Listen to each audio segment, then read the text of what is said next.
I met my ex maybe a year after I graduated.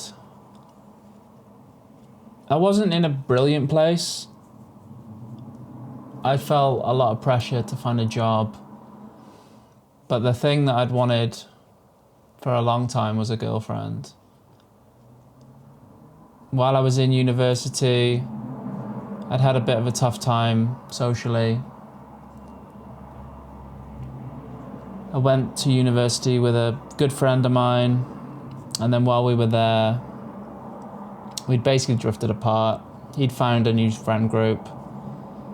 I didn't really fit in with them, and that was that. But I got a first in my degree, and I was confident in terms of my career.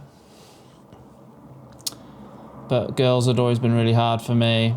I grew up a bit of an anxious child, certainly very self-conscious, low self-esteem. And there was a few girls I'd been interested in. There was one girl in university, and I'd ended up pretty heartbroken. Wasn't easy. So when I met my ex, I remember being very drawn to her, and I didn't think she'd be interested in me, but I asked her out and we went out, and I kind of liked her. We went out again. I was a little bit unsure. It's just some of the things she said, her sense of humour was a little off to me, or not my style. But then we went out for that third time, I think, and then it was just falling hard in love. Obviously, the first month or two were great. Had a lot of fun, had nice times. Was probably the best time of my life. In terms of how I felt, I certainly felt like I was on drugs. It's just a very, very strong feeling. But over time, things started to happen that were problematic and really, really would make me upset. I would cry a lot, and I would feel really worried. And looking back, I think my ex would be very cold with me and be very distant with me, and that triggered something within me, a fear of abandonment. And it started off small, and then it would just get worse and kind of snowball.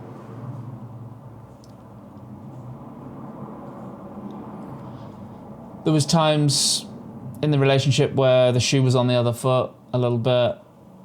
I remember she'd upset me one time, and she ended up writing to me, apologising to me, which was different. But it wasn't long after that when the relationship was done. And the relationship was hard, but I don't remember a lot of what went on.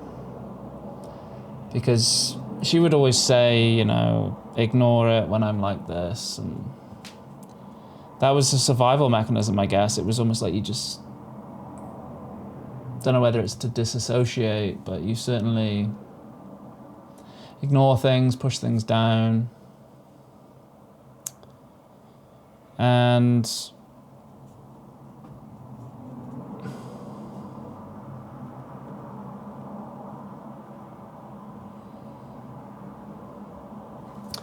there was a time that was just too much, or I just decided to make a stand. She'd really upset me, as she often did. She would just go into a rage and start screaming at me, and we were meant to be looking for a place to live, and I thought, this is not going to work. Like, let's just take a few months and look at it again. She didn't like that. And then after that, I was the bad guy. Went home that day, upset. And I think a short time after that, I spent her birthday with her. She was different. She was just careless with me, you know. But I didn't think too much of it because I'd been through a lot with her already. I thought there was something there. But before I knew it, it was my birthday and I was asking her to spend it with me. And her reaction was, I might do if you've moved out by then. And I just said something to her like, that's not good enough. You know, you're putting conditions on your love for me. And she just said goodbye, I think, over text. And that was the end. What happened after that was just carnage in some ways.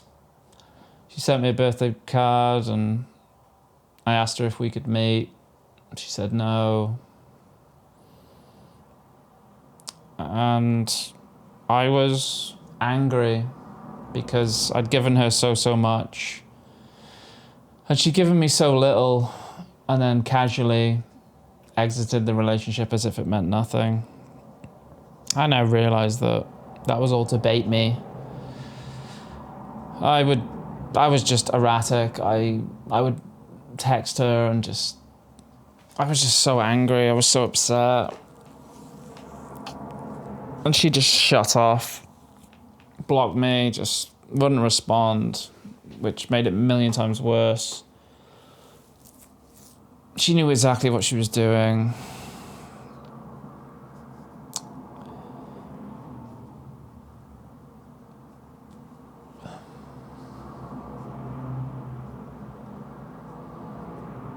I tried for a few months to contact her in different ways. She was really, really cold, really callous. I wrote her a letter, poured my heart out, and she just, just ripped into me.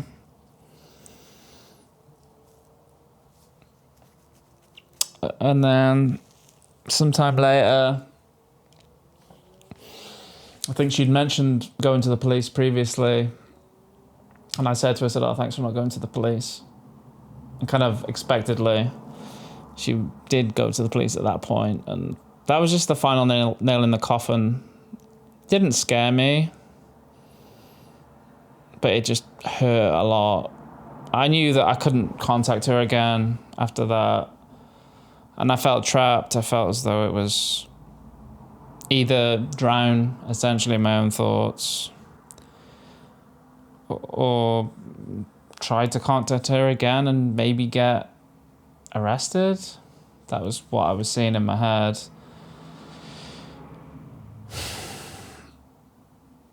And the police were awful. They just...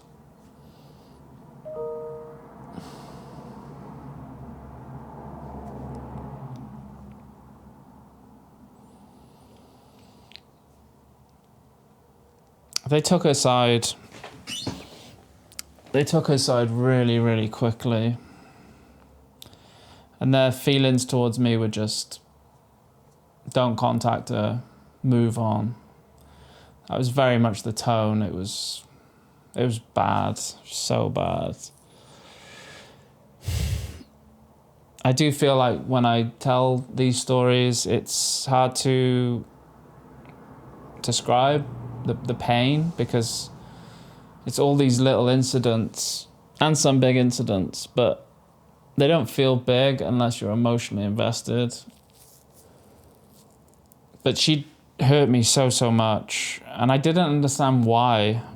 And that was where the trauma came in, because in my mind, I tried to resolve it, and the only way I could resolve it was to look at my own behavior, because I didn't understand hers. I looked at hers through the same lens that I looked at myself, which was someone who has empathy and guilt and a conscience. And I just couldn't compute it. I couldn't understand it. So I would go to counselling with the best of intentions.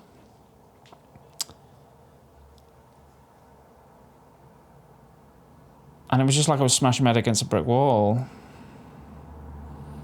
Because nothing felt different, or not for any length of time. And then over the years, I just got ground down with it. You lose hope, lose faith, lose everything, because you're in so much pain and everything around you is telling you that you shouldn't be.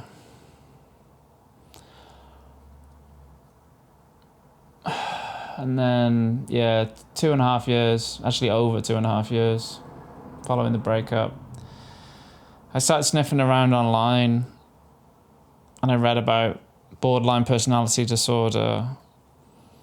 And that was when it clicked. It was the thing I'd been looking for years. And it felt like a slap in the face, honestly, because it begged the question, why did it take till now?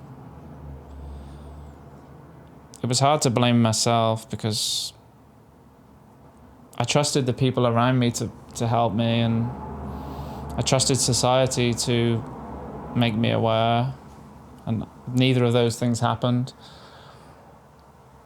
I guess a lot of my blame turned to my counsellor because I felt as though she should have made me aware, that she should have been aware and she wasn't.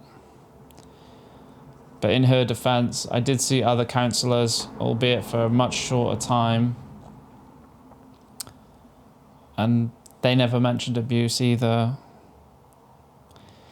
I just think it was bad timing in terms of awareness around male victims at that time. Awareness around narcissistic abuse wasn't good.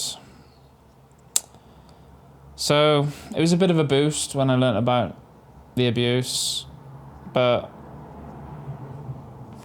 it's kind of too heavy for me. I couldn't just suddenly turn my life around because the trauma that I'd felt for those years was damaging. It was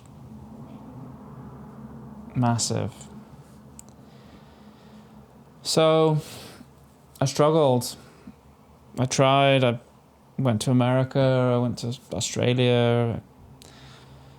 I tried a lot of things. And I found it really hard. I struggled with women in a way. I'd had some interest from certain people who were lovely, and I wasn't able to be with them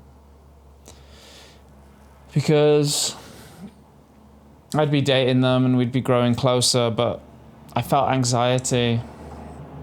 This is something I struggle to speak about because of the shame, but I'd be on a date with a girl and I'd be looking or feeling like I was drawn to other women, looking at other women, because I'd have this ideal image of a woman in my head and that's what I wanted. And because I felt so pulled away from the person I was with, I felt like I was really disrespecting them, and it wasn't fair and it wasn't right. So I just couldn't be with them. The anxiety wouldn't allow me to, and I didn't have an understanding of what was going on. But looking back, the way I see it is that my heartbreak was so vicious, so severe, that I basically developed like a trauma response around relationships, which would be, we have to find the perfect partner because it can't fail, because failure would mean the heartbreak again, and I can't go through that again. Those feelings that I felt at the time, I found so hard to explain because I didn't think anyone understood. And I feel really sad to have missed opportunities with people that I had strong feelings for.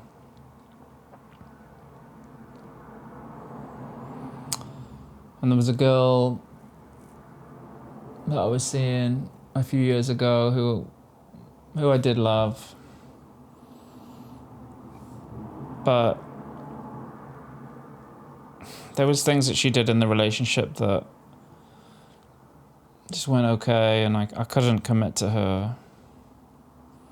I think it was the right thing to do. I hope it was. She said to me once to stop thinking about, speaking about my ex. Or not to mention her. And when you've been through something like that, sometimes it comes up because it's a massive part of my life. And I couldn't be me without that. I couldn't pretend that that didn't happen. I needed to work through it, and I needed her support. And she wasn't willing to give me that, and that really hurt. And I wish she could have done that for me, because I wanted to be there for her in that way. But yeah, that was that. You know, there were obviously other things that were said that were hurtful and that didn't seem right. I think there were some narcissistic sort of traits there, even though I so badly didn't want that to be the case. So that didn't go anywhere. I feel like I am ready to meet someone now. I probably seem quite defeated, but I'm on my own at the minute, and I've been on my own for a long time, and it's really tough. I know that if I met someone, it would make a huge difference for me. And you'd probably see a very different person, because